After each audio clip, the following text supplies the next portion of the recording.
Olá,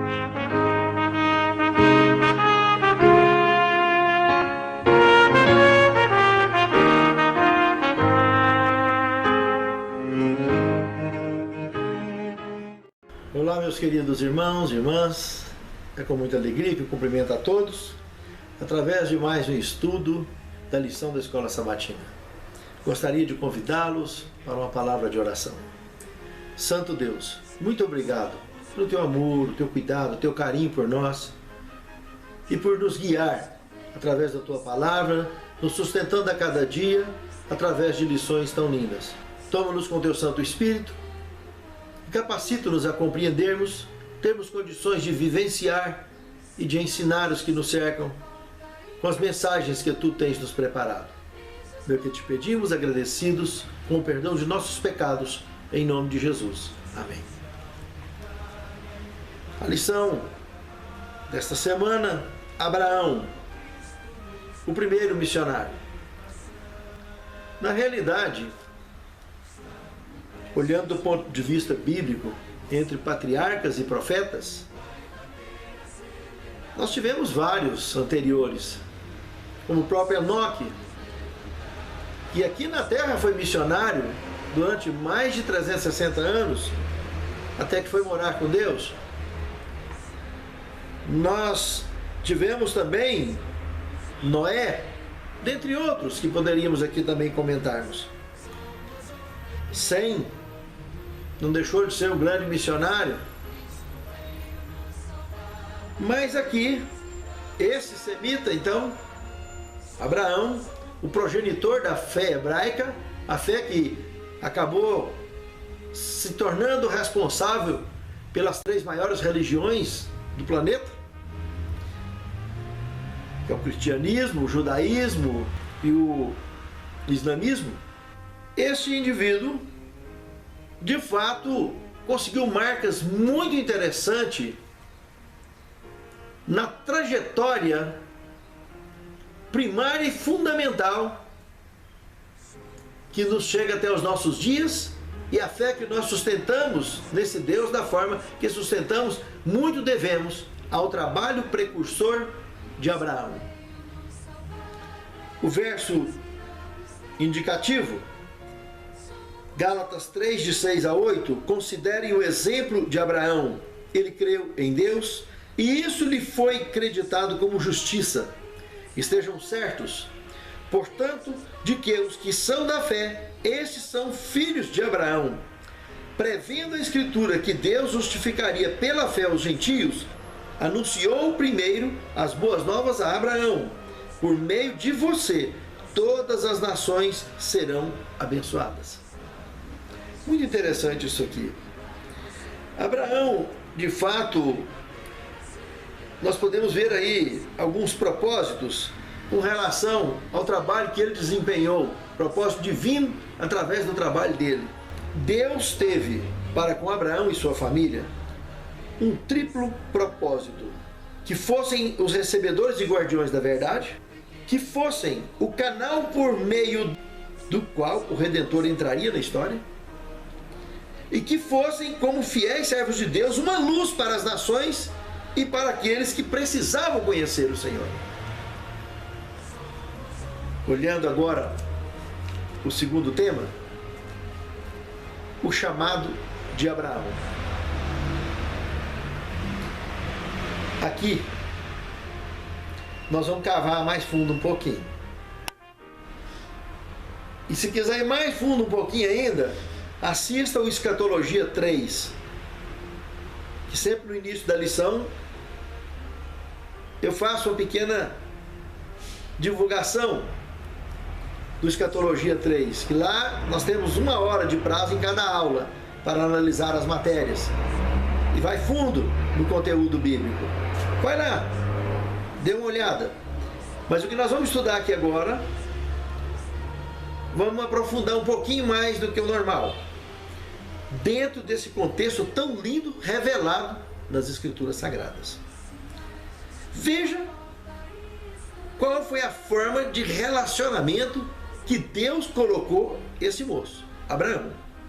Primeiro chamou ele lá de Ur dos Caldeus, sul da Mesopotâmia, pedindo que ele saísse da parentela dele, da família dele e viesse.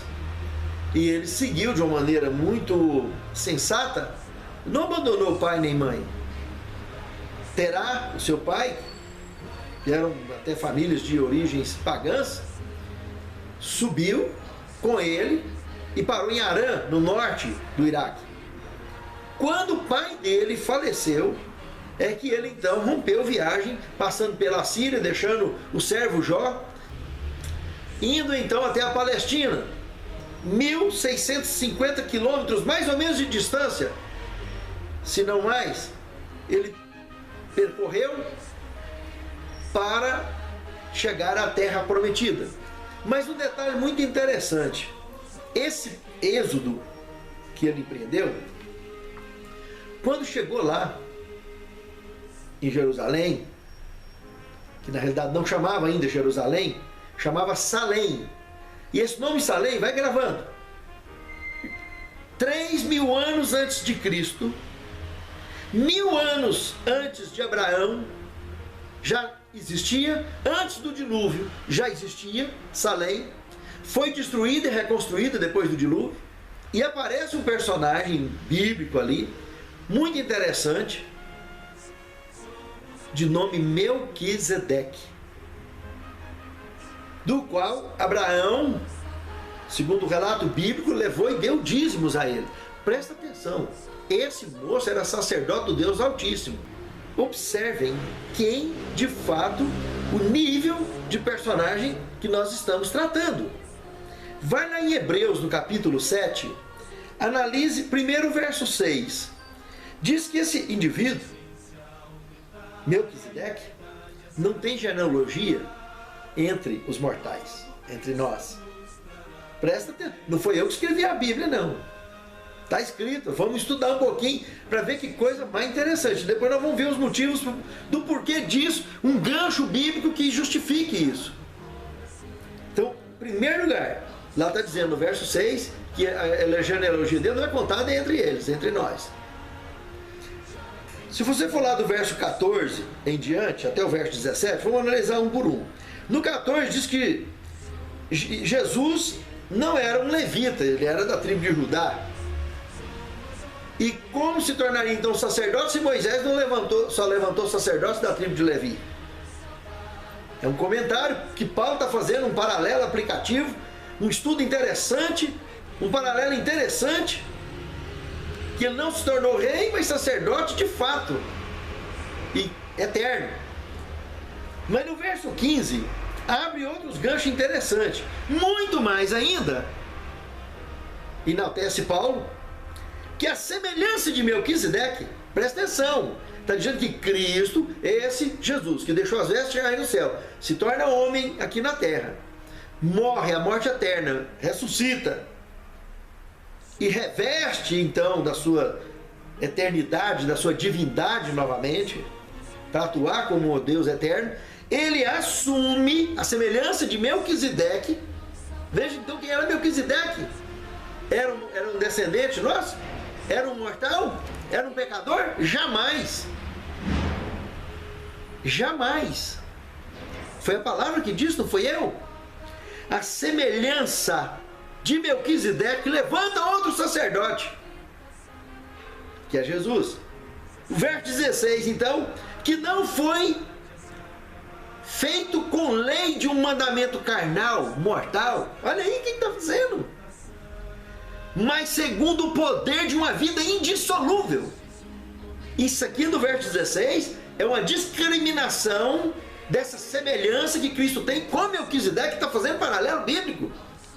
Pode ler e reler quantas vezes você quiser. Está aí, não foi eu que escrevi a Bíblia, está aí escrito.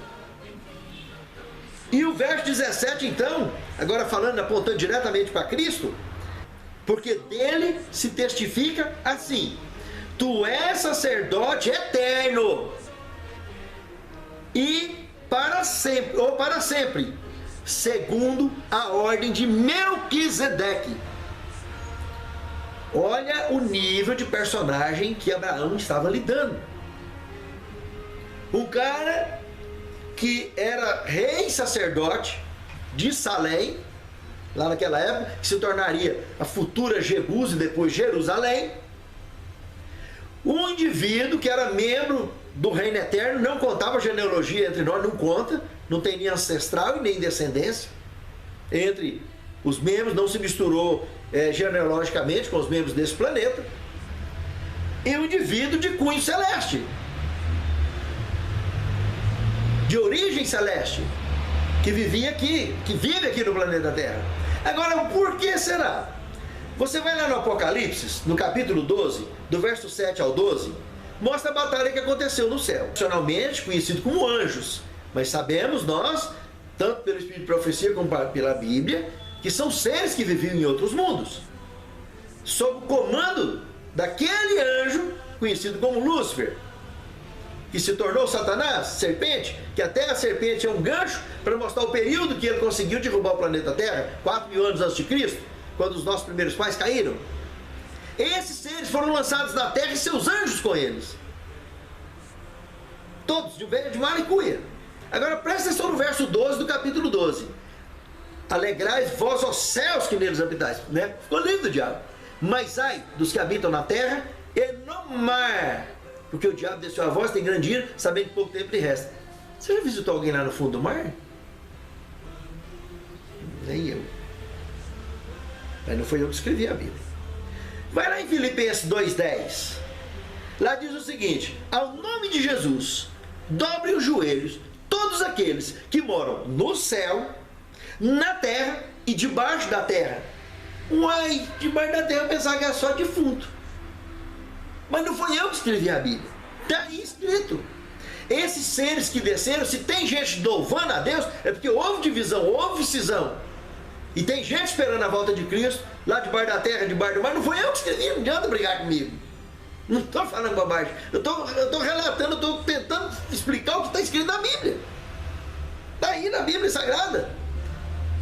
Mas então quem cuida desse povo, quem coordena essa situação, está aí, foi eu também, não foi eu que escrevi, Melquisedeque. Só é um encaixe que não tem como sair dele. É um quebra-cabeça. Não é ponto de salvação, tudo bem, não precisa esquentar a cabeça.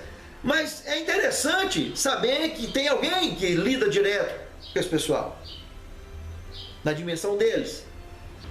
Um ser que não é contado na genealogia desse planeta, mas na genealogia deles. Coordena o assunto deles. No meio deles ele tem genealogia, que veio de lá.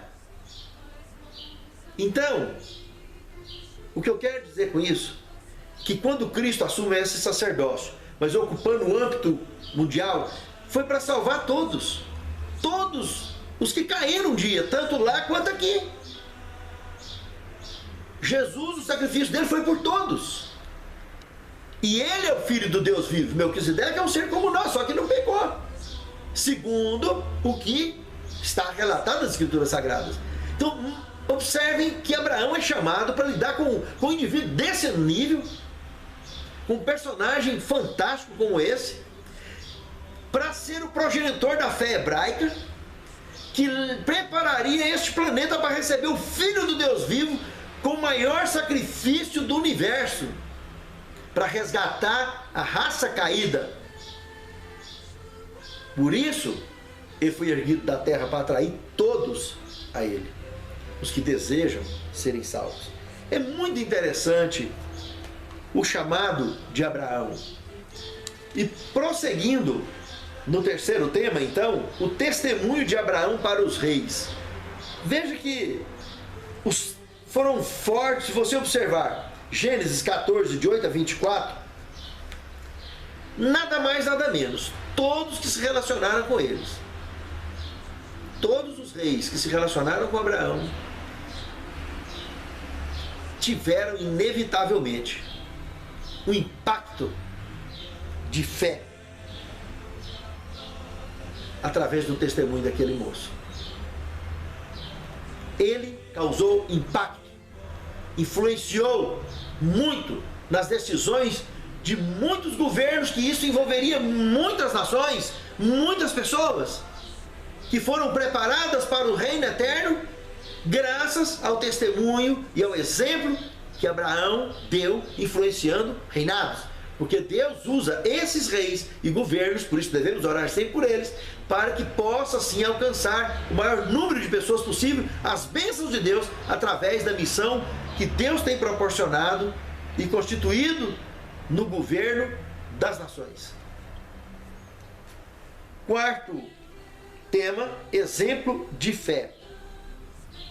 Se você observar Gálatas 3:6, assim como Abraão creu em Deus, isso lhe foi imputado como justiça. Olha, irmãos, exemplo de fé interessante. Um êxodo custoso, caríssimo, com milhares de funcionários. Contudo, uma escola de fé e confiança íntima no Altíssimo se tornou uma referência bíblica de fé. Todos os passos que Abraão empreendeu, tudo o que ele fazia, ele conseguiu deixar marcado um exemplo fundamental de fé. O quinto tema, Abraão, o peregrino. Olha, é muito interessante lembrar que todos nós que servimos a Deus em espírito e em verdade, de fato vivemos como peregrinos. Devemos estar sempre prontos a sempre recomeçar o que for necessário para a honra e para a glória do Altíssimo. E nós que vivemos nessa geração, em muito breve, pela graça de Deus, a volta de Cristo está muito próxima. Segundo a escatologia bíblica, muitas coisas acontecerão em nossos dias, que será proporcionado o novo êxodo, o último deles, rumo a Canaã celestial. Lá no Escatologia 3, trabalhamos muito com esse assunto também. Mas o espírito peregrino deve estar sempre vivo em nós. Estarmos dispostos a lembrarmos que não pertencemos a este mundo, apesar de vivermos aqui. Pertencemos ao reino eterno. Ele, Abraão, se observarmos todo o contexto bíblico, tanto em Moré, em Siquém, Hebron, Mamre, Monte Moriá, todos esses cenários bíblicos aqui, se estudarmos, perceberemos que ele era uma pessoa comum, um homem normal e que tinha altos e baixos como qualquer um. Porém, ele tinha uma determinação, um foco em procurar servir em espírito e em verdade. Cumprir com a missão, estar pronto para servir. Eis-me aqui, Senhor, o que queres que eu faça? Entre altos e baixos, entre todos os problemas e dificuldades que ele enfrentou, ele estava sempre disposto a estar no crivo divino para ser conduzido e reconduzido sempre, ser usado como instrumento vivo nas mãos de Deus para alcançar o maior propósito, a maior extensão possível da missão e do propósito de Deus das pessoas, o mundo ao redor dele. Foi isso que aconteceu com ele e deve ser o mesmo que deve acontecer conosco. Sexto tema, Abraão, um missionário em sua própria casa. Esse talvez seja o mais espinhoso de todos, porque até o próprio Cristo nos seus dias comentou uma dificuldade grande sobre isso. O profeta, o servo de Deus, não é muito bem recebido ou até mesmo rejeitado em sua própria casa, em sua própria terra. Ele não é tão acreditado. E Abraão se tornou uma regra de exceção, dentre algumas poucas, do gênero. Veja que nós percebemos, por exemplo, no contexto bíblico de Hebreus capítulo 11, verso 11 e 20, nós podemos perceber aqui a influência de fé de Abraão em cima de Sara. O que ela exerceu de fé ao perceber o trabalho dele dentro de casa, o testemunho dele dentro de casa. Ela, na idade que estava, na menopausa, bem avançada, pela fé, segundo o que Paulo está dizendo aqui, conseguiu engravidar, porque aceitou. Se ela não aceita, sem fé é impossível agradar a Deus. Ela engravidou. Isaac, com a mesma fé, abençoou Jacó. E Jacó, chegou até os nossos dias. Meus amados, isso é muito interessante. Isso é como se fosse impresso um código genético de luz, que eu tenho certeza absoluta que foi impresso do Gênesis, na descendência de todos nós. Esse DNA de luz. Olha, por exemplo, Jeremias capítulo 1, verso 5. O que diz lá? No útero de sua mãe, Jeremias, eu já te chamei. Antes de você nascer, eu já te santifiquei para ser profeta diante das nações. Irmãos, todos nós somos chamados da luz, já no útero de nossas mães. A decisão é nossa, de aceitar ou rejeitar a luz. Quantas vezes Deus tentou nos chamar, desde criança, da mesma forma que o inimigo sempre tentou nos eliminar. Deus sempre tenta salvar e Ele sempre tenta nos colocar perdidos. Se dermos atenção no DNA da luz, como foi o caso de Jeremias, de Abraão e de todos nós, pela graça de Deus, muitas almas levaremos aos pés de Cristo, cumprindo com a missão do ID. Para finalizar, no sétimo tema, Deus chamou Abraão. Patriarcas e Profetas, página 368, falando dele, diz o seguinte: na Mesopotâmia, em Canaã, no Egito, e mesmo aos habitantes de Sodoma, o Deus do céu foi revelado por meio de seu representante. E eu pergunto, e por meio de nós, o Deus do céu está sendo revelado? Que Deus abençoe a mim e a você, para que possamos, pela graça dele, nos apegarmos a ele e cumprirmos com o chamado dele para cada um de nós. Santifica-nos, Senhor, na tua palavra, porque a tua palavra é verdade. Encha-nos do conhecimento da tua causa e do poder do teu Santo Espírito para praticarmos com os teus ensinos. Abençoe cada lar representado nesta oração e naquele grande dia que todos nós, assim como Abraão, possamos com muita fé ter conduzido e estar conduzindo muitas almas aos teus pés para a honra e glória do teu santo nome, e que possamos servi-lo em espírito e em verdade, contados entre os salvos que marcharão para dentro dos portais, sendo contado na galeria dos campeões da fé. É o que te pedimos agradecidos, em nome de Jesus. Amém.